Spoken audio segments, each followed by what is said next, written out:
Assalamualaikum warahmatullahi wabarakatuh. Alhamdulillahi rabbil alamin alladzi amarna an nusliha ma'ishatana li lailis sa'adah wa naquma bil wajibat fi ibadatihi wa taqwa. Ashhadu an la ilaha illallah wahdahu la syarikalah wa ashhadu anna Muhammadan abduhu wa rasuluh. Allahumma salli wa sallim wa barik ala nabiyyina Muhammad wa ala alihi wa ashabi ajma'in. Rabbi shrah li sadri wa yassir li amri wahlul 'uqdatam min lisani yafqahu qawli. Amma ba'du. Bapak-bapak, ibu-ibu, jamaah kuliah maghrib yang dirahmati Allah, bersyukur pada Allah sampai saat ini Allah Subhanahu wa taala memberikan kekuatan kepada kita untuk tetap terus istiqomah menjalankan ketaatan kita kepada Allah Subhanahu wa taala. Mudah-mudahan seterusnya sampai kita kemudian dipanggil oleh Allah Subhanahu wa taala berada dalam ketaatan kepada Allah Subhanahu wa taala. Amin ya rabbal alamin. Bapak Ibu jemaah yang dirahmati Allah, hari-hari ini dan periode pekan ini kita memang perbincangannya seluruhnya hampir bisa dikatakan berbau politik ya. Jadi karena ini adalah masa-masa di mana kemudian kita harus memilih calon-calon perwakilan rakyat, anggota legislatif juga termasuk pemimpin. Semua orang berebut untuk menjadi pemimpin. Partai-partai politik pun mengatakan bahwa partainya lah yang paling bagus dan layak untuk dipilih. Calon-calon juga seperti itu. Semuanya menjanjikan untuk sesuatu yang baik. Tentu ini merupakan hal yang biasa dalam alam demokrasi kita, bahwa siapapun kalau memang berkehendak untuk menjadi pemimpin silakan, tetapi tentu dengan jalan yang lurus, dengan jalan yang benar. Bapak dan Ibu yang dirahmati Allah, saya ingin mengajak pada kesempatan ini bersama seluruhnya untuk sama-sama bermuhasabah, berkontemplasi tentang salah satu ayat di dalam Al-Quran, yaitu Quran surat Ali Imran ayat 26. Dan ini juga merupakan doa yang bisa dibaca dan boleh dibaca untuk calon-calon yang ingin jadi pemimpin, juga menjadi muhasabah jadi atau tidak. Termasuk ayat ini juga menurut riwayat di dalam hadis itu, ini juga dibaca untuk mengentas hutang. Jadi kalau hutang itu kan ada beberapa riwayat, diantaranya adalah membaca Allahumma inni a'udzubika minal hammi wal hazan dan seterusnya itu. Terus ada juga yang dibaca Allahumma kfini bihalalika an haramik waqnini bifadlika amman siwak. Itu biasanya Imam Al-Ghazali baca itu habis Jumat 10 kali dengan didahului dengan Asmaul Husna. Lalu ada riwayat yang juga menyebutkan bahwa ayat ini juga bisa dijadikan doa untuk mengentas hutang.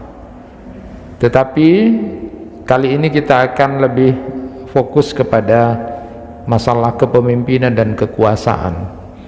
Allah Subhanahu wa taala berfirman di dalam Quran surat Ali Imran ayat 26, Qulillahumma malikal mulki tu'til mulka man tasha wa tanzi'ul mulka mimman tasha wa tu'izzu man tasha wa tudhillu man tasha biyadikal khair innaka ala kulli syai'in qadir.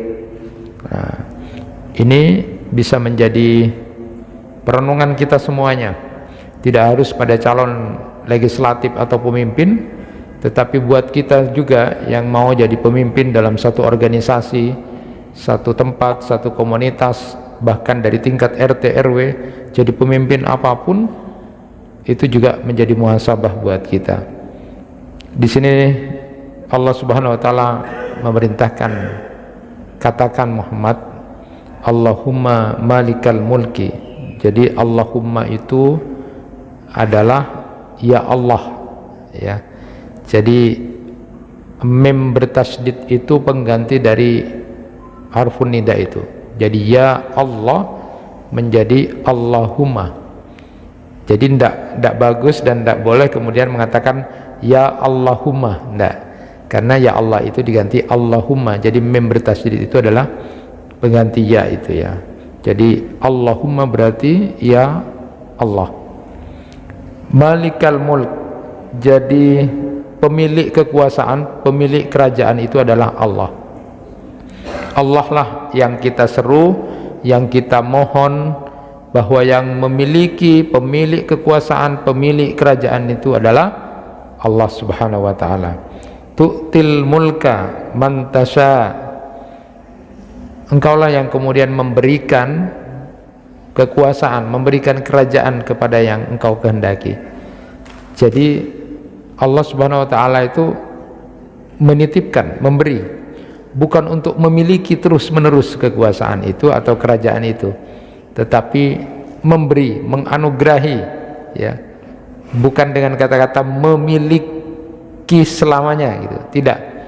Tapi semata-mata Allah yang memberikan, menganugerahi, menitipi, mengamanati kekuasaan itu atau kerajaan itu kepada siapa yang dikehendakinya. Wa tanzi'ul mulka mimman tasha. Di situ disebutkan, dan yang mencabut kerajaan atau mencabut kekuasaan dari orang yang kemudian kehendaki. Jadi di situ kalau tafsir yang dipakai, tafsirnya Pak Quraisy Shihab saja di Al-Misbah itu, boleh nanti dirujuk, ini bukan perkataan saya, Bapak dan Ibu boleh merujuk ke tafsirnya Al-Misbah yang keindonesiaan gitu kan. Nah, beliau menyebut, jadi kalau kekuasaan itu mau dicabut, itu biasanya banyak tidak suka, apalagi sudah nyaman di situ. Jadi kalau sudah nyaman, enak, itu ketika kekuasaan itu akan diambil, mereka tidak akan mau. Nah, jadi sampai orang pun pensiun, sebenarnya kalau dia pensiun dalam keadaan sebagai orang yang nyaman sebenarnya, maka sampai ada istilah penyakit post power syndrome. Jadi itu merasa dia berkuasa masih terbayang-bayang, karena memang enak gitu kan, lebih nyaman. Maka di situ disebutkan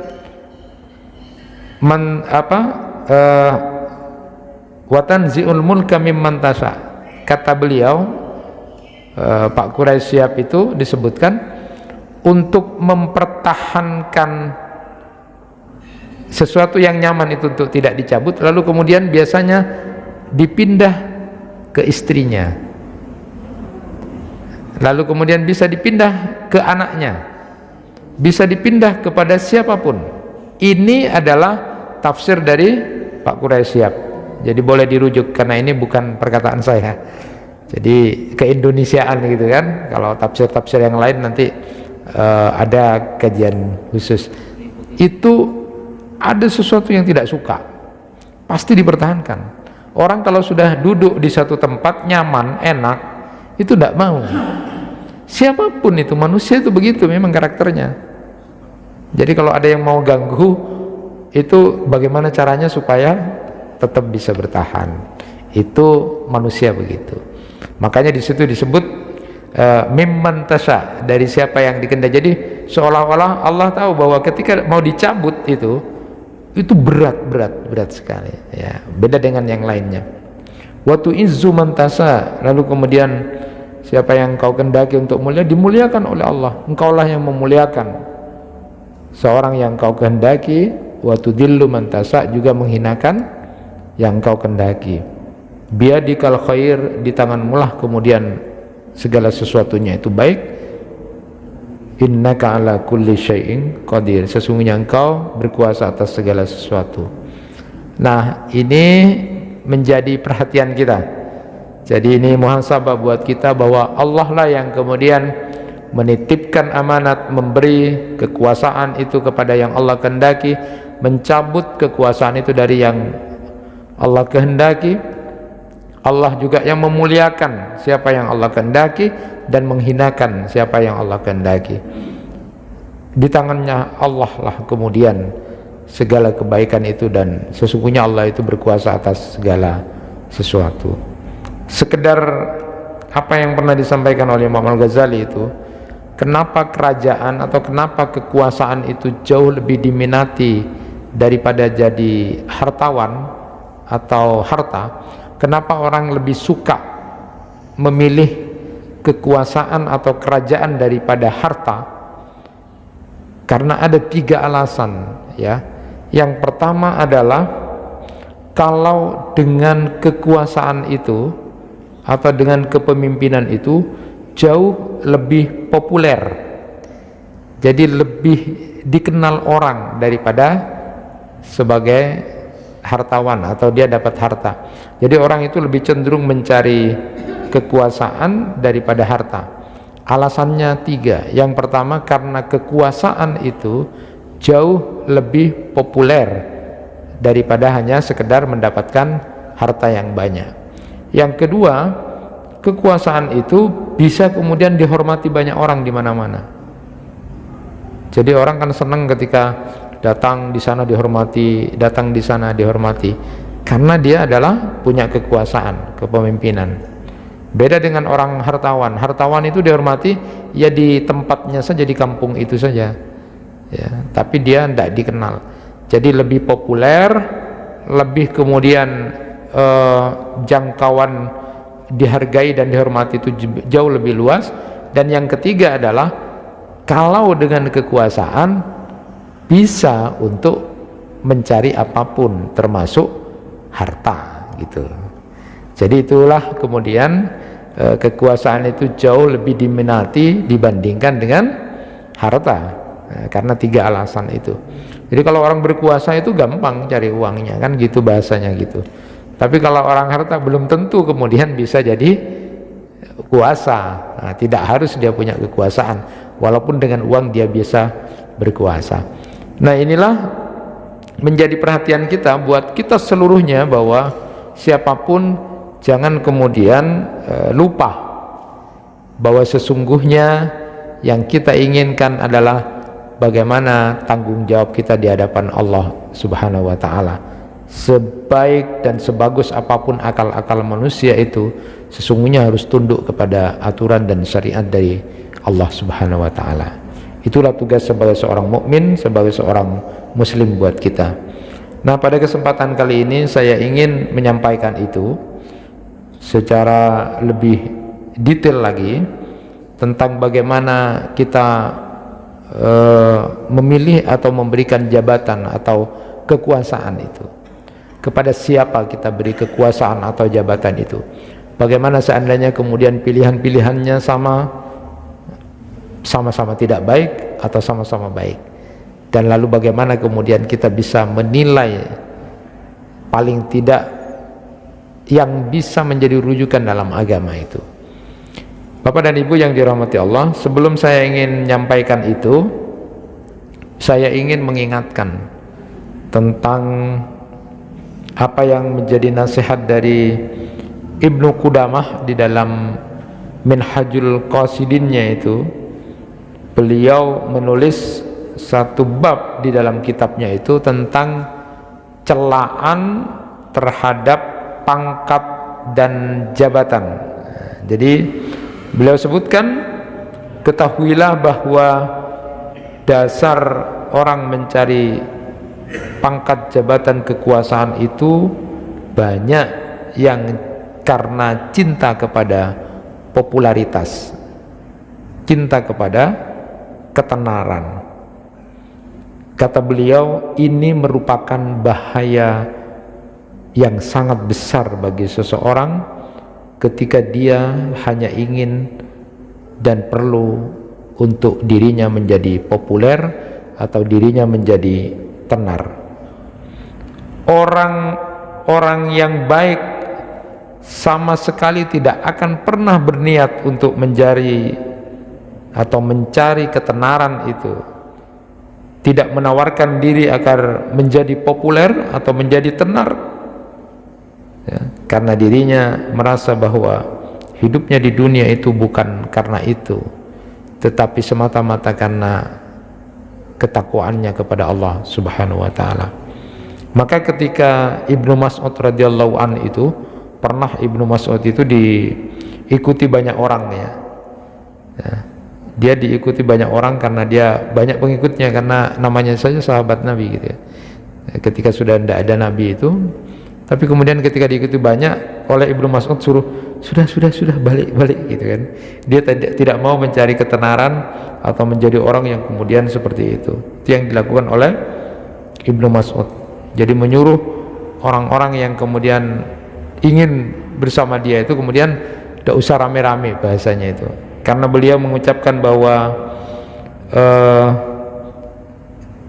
satu kehinaan bagi orang yang kemudian mengikuti seseorang terus dan lalu kemudian menjadi cobaan bagi orang yang diikuti. Artinya Ibnu Mas'ud itu tidak ingin menjadi populer gitu, walaupun toh akhirnya juga populer gitu kan. Nanti itu beda antara karunia Allah, kepopuleran seseorang itu, dengan yang diniatkan untuk mencari popularitas, itu berbeda. Karena apa? Karena para nabi dan rasul juga populer itu, tapi karena karunia Allah. Orang-orang alim, orang-orang soleh kemudian bisa dikenal di mana-mana. Popularitas mereka bukan karena mereka mencari ketenaran, tapi semata-mata karena karunia Allah Subhanahu wa taala. Dan kita ini dilarang untuk kemudian mencari-cari popularitas atau ketenaran melalui apapun. Ada banyak misalnya seperti Abul Aliyah Az-Zuhri itu ya, termasuk Bishr Al-Hafi itu.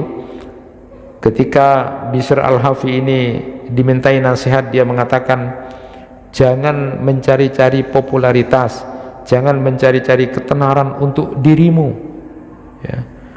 Beliau lalu menasihati, makanlah dari yang baik saja, sebab tidak akan merasakan nikmatnya akhirat orang yang suka agar dirinya menjadi tenar atau populer di dunia atau menjadi masyhur fil ard.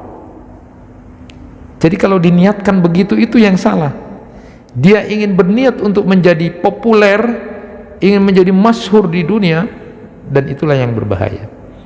Maka sampai kemudian kita mengetahui bahwa nanti di akhirat ya, ada orang-orang yang kemudian dia itu menjadi masyhur di akhirat, padahal selama di dunia bukan siapa-siapa, nggak dikenal orang, biasa saja, tapi dia masyhur fis sama, itu istilahnya. Dia begitu sangat populer di alam langit.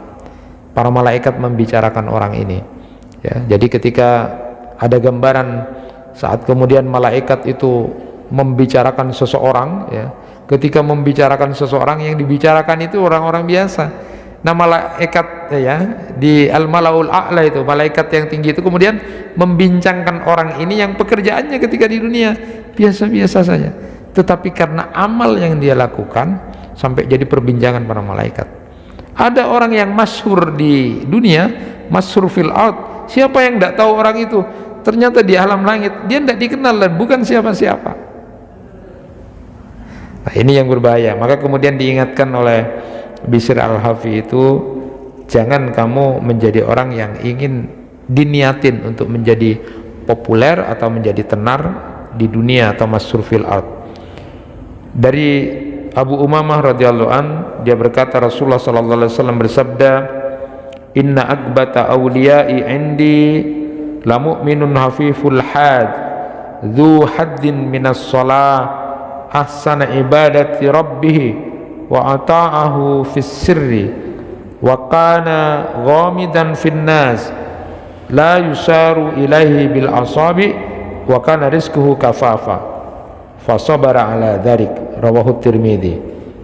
Ini Rasulullah sallallahu alaihi wasallam bersabda, sesungguhnya penolong-penolongku yang paling kuidam-idamkan di sisiku adalah orang mukmin yang ringan punggungnya. Jadi dia suka bantu orang, suka nolong, enak orangnya.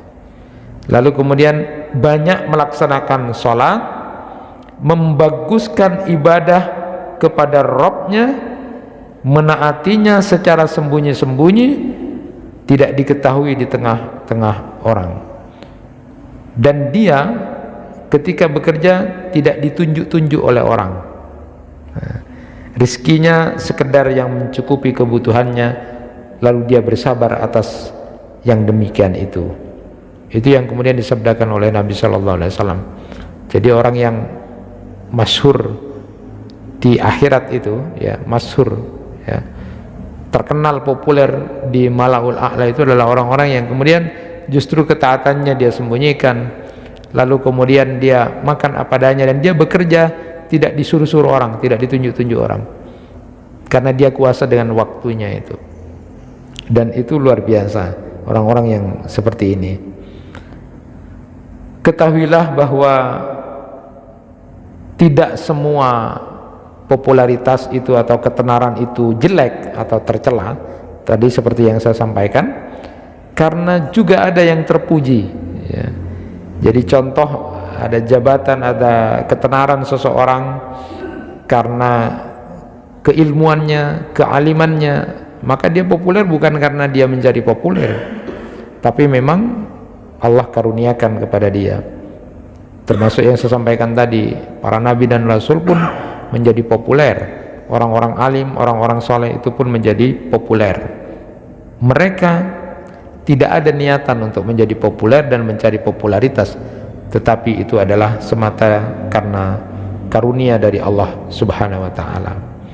Pertanyaannya, apakah salah kalau kita ingin jabatan, kita ingin berkuasa dalam satu waktu atau satu komunitas atau satu tempat? Maka kemudian dijawab, boleh saja itu, boleh saja. Di dalam Al-Quran Allah Subhanahu wa ta'ala memberikan gambaran bagaimana Nabi Yusuf alaihissalam itu pun kemudian mencoba menawarkan diri untuk menjadi bendahara. Qala ij'alni ala khazainil ardi inni hafidun alim. Jadikanlah aku bendahara negara Mesir, ya. Sesungguhnya aku adalah orang yang pandai menjaga lagi berpengetahuan. Quran surat Yusuf ayat 55. Jadi sebenarnya kalau kita punya kemampuan, punya kompetensi dari itu, maka boleh saja kita kemudian untuk menawarkan diri, selama memang tujuannya pas dengan yang diinginkan. Nah, cuma beberapa hadis Nabi sebagai landasan kita berpikir semuanya di antara kita itu. Ada hadis Nabi Shallallahu Alaihi Wasallam untuk jadi bahan kontemplasi perenungan kita. Rasulullah Shallallahu Alaihi Wasallam bersabda, innaha amanatun wa innaha yaumal qiyamati hisyun wa nadama illa man akhadaha bihaqqiha wa addal ladzi alaihi fiha. Rasulullah Shallallahu Alaihi Wasallam bersabda, sesungguhnya jabatan itu adalah amanat, dan pada hari kiamat kelak akan menjadi sebuah kehinaan dan penyesalan, kecuali mereka yang mengambil kekuasaan itu atau jabatan itu dengan jalan yang benar, lalu kemudian dia menunaikan kewajibannya menjalankan amanat itu dengan baik. Jadi ini hadis riwayat Muslim, ya. Jadi ini disebutkan bahwa jabatan atau kekuasaan itu adalah amanat, amanat, satu tanggung jawab yang nanti akan dimintai tanggung jawab oleh Allah Subhanahu wa ta'ala, besar ini, ya. Hati-hati, karena banyak orang yang kemudian punya kekuasaan, diberi amanat kekuasaan itu, diberikan amanat untuk memimpin sesuatu, ya, dan amanat itu bisa menjadi sebuah penyesalan dan kehinaan pada orang ini. Kenapa? Karena mungkin pada saat dia menjalankan amanat itu, kekuasaannya itu, dia menjalankan, dia banyak melakukan kezaliman, dia banyak melakukan kebijakan-kebijakan yang merugikan, dia banyak melakukan hal-hal yang membuat dirinya akhirnya dosa di hadapan Allah Subhanahu wa ta'ala. Baru setelah di akhirat dia menyesal, kenapa dulu saya jadi itu, kenapa saya jadi itu, coba saya jadi orang biasa, tidak seperti itu. Tapi juga disebutkan dalam hadis ini bahwa kecuali mereka yang mendapatkan kepemimpinan atau kekuasaannya itu dengan jalan yang benar dan jujur, illa man akhadaha bihaqqiha. Jadi jalan ketika dia mau mendapatkan kekuasaan itu, jalan ketika dia ingin mendapatkan jabatan itu, jalannya benar, prosedurnya benar, aturannya sudah benar, maka itu akan ditolong oleh Allah. Kecuali yang tidak sesuai, wa addalladzi alaihi fiha, lalu kemudian di samping dia kemudian jalannya benar, prosedurnya benar, semua aturan dia ikuti, lalu kemudian dia setelah menjabat dia lakukan kewajiban amanat itu dengan penuh kebaikan dan kebijakan-kebijakannya dengan sesuatu yang benar dan keilmuan yang dia pakai semuanya, maka orang yang justru seperti ini nanti akan menjadi sesuatu yang baik buat dirinya. Kenapa? Karena di dalam beberapa hadis disebutkan bahwa di antaranya adalah ahlul jannah salasa, dzu sultanin muksid, aw rajulun rahimul qalb, bikulli dzi qurra muslim. Jadi ada 3 ahli jannah itu disebutkan dalam hadis. Salah satunya kemudian disebutkan adalah dzu sultanin muksid, orang yang punya kekuasaan dan dia adil. Di dalam riwayat yang lain disebutkan bahwa nanti akan ada 7 kelompok orang yang akan dilindungi oleh Allah Subhanahu wa taala. Satu di antaranya, di antara sab'atun yudhilluhumullahu fi dhillihi yauma la dhilla illa dhillu, imamun adilun. Jadi nanti di akhirat akan ada 7 kelompok yang akan dilindungi oleh Allah Subhanahu wa taala di saat tidak ada perlindungan kecuali perlindungan dari Allah. Dan salah satu yang akan dilindungi oleh Allah itu adalah pemimpin yang adil. Jadi ini kan 2 mata sisi yang harus kita pahami ya, buat kita seluruhnya, bahwa kita tidak usah kemudian berambisi untuk menjadi pemimpin, tidak usah berambisi untuk mendapatkan kekuasaan ya, kecuali memang jalan yang kita tempuh itu adalah jalannya benar, lurus, sesuai dengan aturan dan prosedur, lalu kemudian kita jalankan amanat itu dengan baik, maka justru itu akan menjadi sesuatu yang menguntungkan kita nanti di akhirat. Kenapa? Karena Allah akan menjadikan ahlu surga itu adalah pemimpin yang adil, pemimpin yang baik, pemimpin yang jujur. Allah juga akan melindungi di saat tidak ada perlindungan kecuali perlindungan Allah. Di antaranya adalah jadi pemimpin yang adil. Nah, ini yang harus kita perhatikan bersama.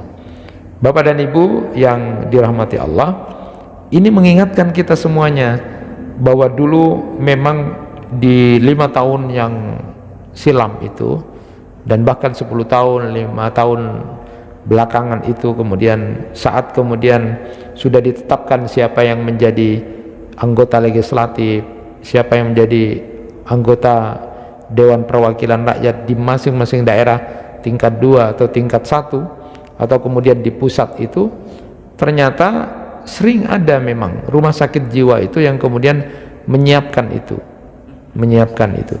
Artinya dengan jumlah calon itu seberapa yang sudah disiapkan.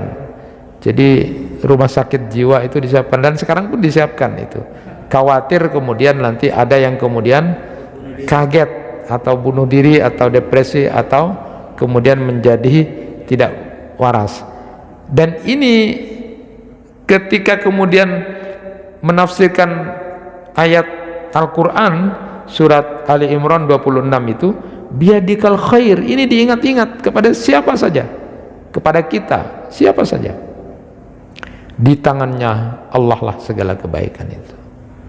Jadi menang atau tidak menang itu baik, yang menang silahkan, yang dipercaya silahkan untuk menjadi pemimpin yang baik dan adil, karena itu bisa menjadi wasilah jalan dia akan mendapatkan perlindungan dari Allah di saat tidak ada perlindungan kecuali dari Allah, dan wasilah dia untuk menjadi ahlu surga karena dia menjadi pemimpin yang adil. Yang tidak berhasil, tidak usah putus asa, tidak usah sedih, karena pasti ada hikmah di balik itu. Allah menyelamatkan Anda. Jadi pikirannya, Allah menyelamatkan saya dari kehinaan dan penyesalan, karena nanti di akhirat banyak orang-orang yang menyesal dan hina dirinya gara-gara dulu waktu di dunia menjadi pemimpin atau penguasa atau yang seperti itu. Allah selamatkan itu. Mungkin Anda ketika nanti jadi menang lalu kemudian banyak melakukan kebijakan-kebijakan, kezaliman-kezaliman yang itu membahayakan diri Anda di hadapan Allah Subhanahu wa taala, maka Allah tidak jadikan akhirnya menjadi selamat. Biadikal khair wa tu'izzu man tasa wa tudillu man tasa. Dimuliakan, dihinakan, itu ada pasti kebaikan. Allah pasti memberikan nikmat itu. Jadi ada sesuatu hikmah di balik itu. Yang menang silakan untuk menjadi wasilah pemimpin yang baik sehingga nanti dapat perlindungan dari Allah. Begitu juga yang kalah kemudian sedihnya itu jangan terlalu lama, bersyukur juga kepada Allah. Barangkali kemudian hadis ini yang mengingatkan bahwa banyak orang yang kemudian terhina menjadi menyesal saat-saat kemudian dia dipertimbangan, dihisab Allah, di mizan Allah itu banyak dosa yang dia lakukan gara-gara dulu waktu di dunia menjadi pemimpin. Jadi sama-sama baik, biadikal khair. Nah, Bapak Ibu yang dirahmati Allah, bagaimana seharusnya memperhatikan tentang masalah jabatan atau kepemimpinan atau kekuasaan itu? Saya ambil sedikit dari kitabnya Syekh Ibn Taimiyah, At-Ta'liq ala Siyasah Asy-Syar'iyyah di Syekh Al-Imam Ibn Taimiyah. Saya ambil untuk jadi sebuah perhatian buat kita, ya. Rasulullah sallallahu alaihi wasallam bersabda, "Man waliya min amril muslimina syai'a fawalla rajulan wa huwa yajidu man huwa aslahal muslimi lil muslimin minhu faqad khanallahu wa rasuluh." Barang siapa yang diberi wewenang untuk mengurusi satu urusan kaum muslimin, lalu dia menugaskan seseorang sementara dia mendapati orang yang lebih layak untuk mengurusi kaum muslimin dibanding orang tersebut, maka sungguh dia telah mengkhianati Allah dan Rasulnya. Hadis riwayat Al-Hakim. Jadi ini menjadi perhatian bahwa persoalan memilih, persoalan kepada siapa jabatan itu akan diberikan bukan main-main. Di dalam hadis ini disebutkan, kalau kita tahu ada orang yang lebih baik dan layak ketika kita memilih, maka lalu kita kemudian memilih hanya berdasarkan persoalan-persoalan yang remeh-temeh atau persoalan-persoalan yang tidak benar, maka kita disebut sebagai pengkhianat Allah dan Rasulnya.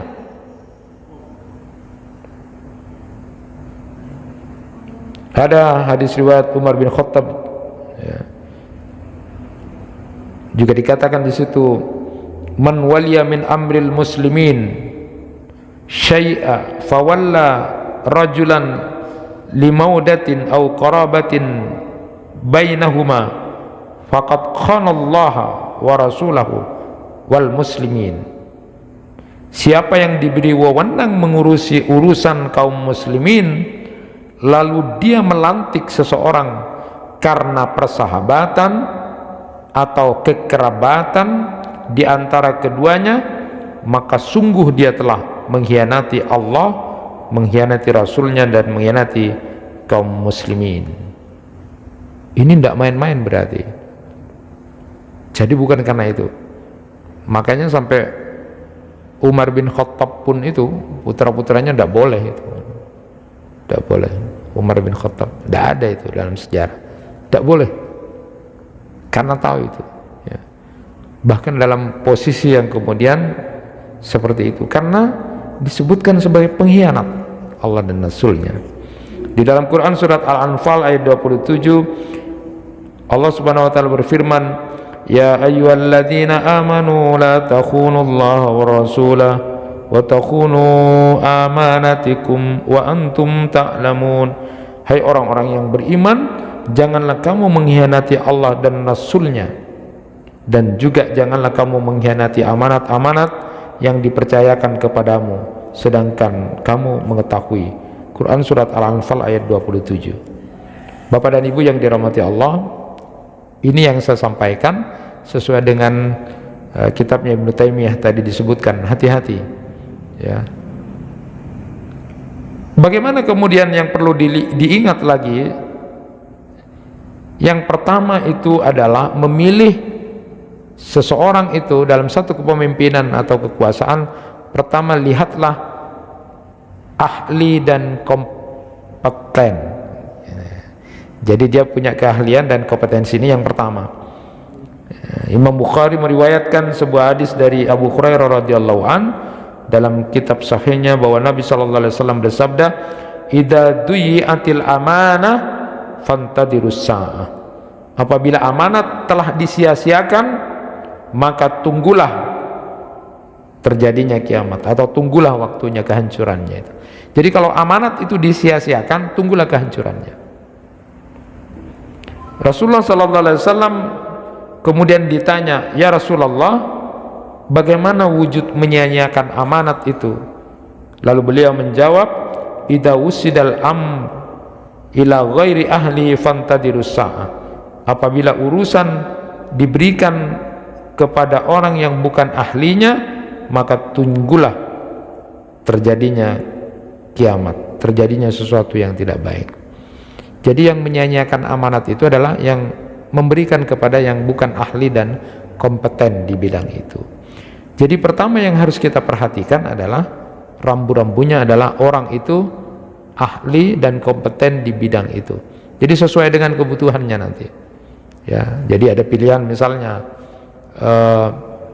sekarang pemilihan panglima perang, bendahara dengan panglima perang. Kalau ada pemilihan panglima perang, ya itu disebutkan mana ada dua pilihan, orangnya fisiknya kuat, ahli, tapi dia biasa akhlaknya. Tapi ada yang kemudian jujur orangnya, akhlaknya bagus, tapi lalu kemudian dia orangnya lemah.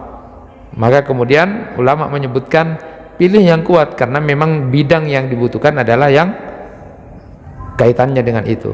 Tapi kalau urusan bendahara, jangan cari yang kemudian badannya kuat tapi orangnya tidak jujur.